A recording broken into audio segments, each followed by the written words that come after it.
तक आप परिपक्व नहीं हो जाएंगे तब तक आपको पिटने देंगे। सहो, भगवान देख रहे हैं पर वो चुप रहेंगे। हमारी बात को पकड़ना, जब तक आप परिपक्व नहीं हो जाएंगे तब तक आपको पिटने देंगे।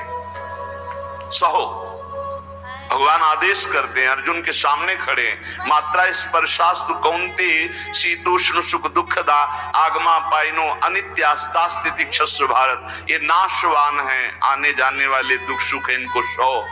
बड़ी गलती हो जाती है, हम टूट जाते हैं, बाहर की थपेड़ों से अंदर के मार से टूट जाते हैं। इसीलिए हमें भगवदानंद की अनुभूति विलंब से नहीं तो बहुत जल्दी हो जाए। दौड़ पड़ते हैं भगवान जब साधक हर बात चुपचाप सहता रहता है, हर मार सहता रहता है, तो भगवान को फिर देखा नहीं जाता, फिर दौड़ पड़ते हैं और उसके हृदय मंदिर पर प्रकाशित हो जाते हैं, निहाल हो जाता है। श्रीपाद कह रहे हैं, हासम भर्त्सन ताड़नादिषु सदा कुर्वन् विषादम नहीं ग्रासस्याप्यनुपस्थितौ व्यवहरल्लोके मुग्धार भवत्। तुम्हारा उपहास होगा, हंसी तुम्हारी उड़ाई जाएगी, बहुत उड़ाई जाती है। घर परिवार के लोग ही हंसी उड़ाने लगते हैं, मित्रजन ही हंसी उड़ाने लगते हैं, ऑफिस के लोग ही उपहास करने लगते हैं, और ज्यादा हो जाए तो ताड़न भी करते हैं, पीट भी देते हैं। ऐसा होता है, घर परिवार के लोग ही। ऐसे कितने हमारे पास प्रश्न आते हैं कि हमारे परिवार के जन हमारा भारी विरोध कर रहे हैं। हासम भर्त्सन ताड़नादिषु सदा कुर्वन् विषादम नहीं। सदा तुम्हारा उपहास हो रहा है।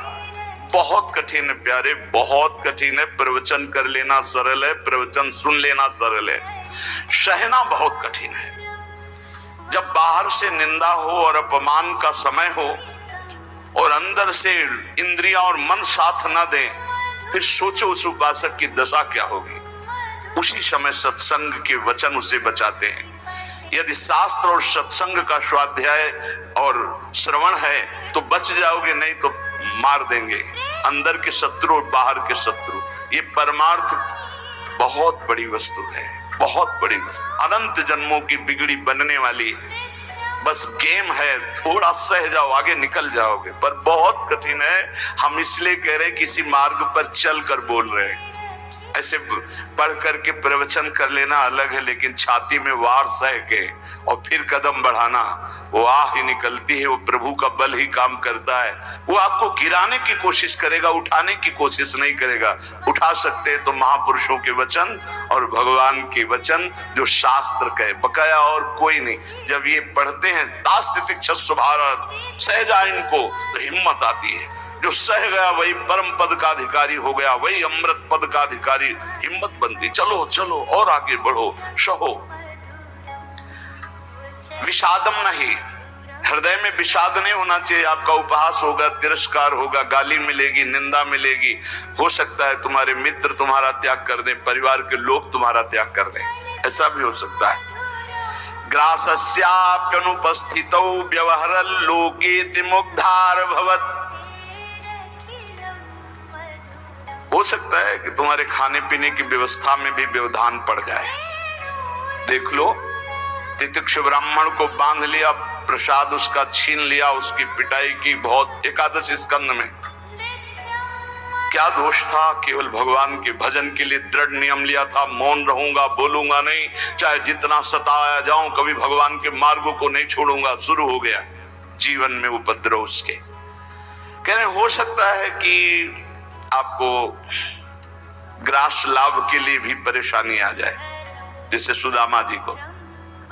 तुकाराम जी भी महाराज, अभी आगे चरित्र, तुकाराम जी भी महाराज कह रहे हैं अन्न के बिना परिवार त्रस्त हो गया। एक कवल खाने के लिए अन्न की व्यवस्था भी नहीं रही, लेकिन कभी विषाद नहीं हुआ। पांडुरंगा विठल के प्रेम रंग में श्री चरणों में नूपुर बांध करके नाचते सामने, जय राम कृष्ण हरि, जय राम कृष्ण। चाहे जितना दुख हो, कभी नियमावली नहीं टूटी। और कह रहे हैं कि व्यवहार में प्रायः लोग तुम्हें मूढ़ ही समझे ऐसा व्यवहार करना। बहुत विद्वान हो, बहुत ज्ञानी हो, ऐसा करोगे तो फंस जाओगे। अपने को छुपा करके भजन बढ़ाओ। जब तक परिपक्व ना हो जाए तब तक कोई जान न पावे कि तुम इतने भजनानंदी हो, तुम ज्ञानी हो, तुम भगत हो। नैष्किंचन महाधनो निज गुणान स्थापयन करहिचित सर्वाश्चित वपुषो नमन प्रणयतः सेवस्य वृंदावने। अकिंचनों के परम धन श्री भगवान होते हैं। अपने गुणों का प्रकाश मत करो, बालवत रहो, दूसरे के द्वारा किया हुआ तिरस्कार, अपमान, निंदा, उपहास सह जाओ। हो सकता है तुम्हारी परिस्थिति ऐसी बिगड़ जाए कि भोजन आदि की भी व्यवस्था नहीं, पर चिंता मत करना, पूरा जगत तुम्हें नमस्कार करेगा, ऐसी स्थिति जागृत होगी। ये बात आखिरी परिणाम को जो देखता है वो दौड़ता चला जाता है परमार्थ में। जो वर्तमान में शरीर की व्यवस्था देखता है वो हार जाता है। श्री तुकाराम जी महाराज कह रहे, जब शास्त्र ऐसा कहते हैं, बड़े बड़े संत कहते हैं कि जीव ब्रह्म ही है, बहुत ध्यान से सुनना, बहुत बड़े महापुरुष के वचन है।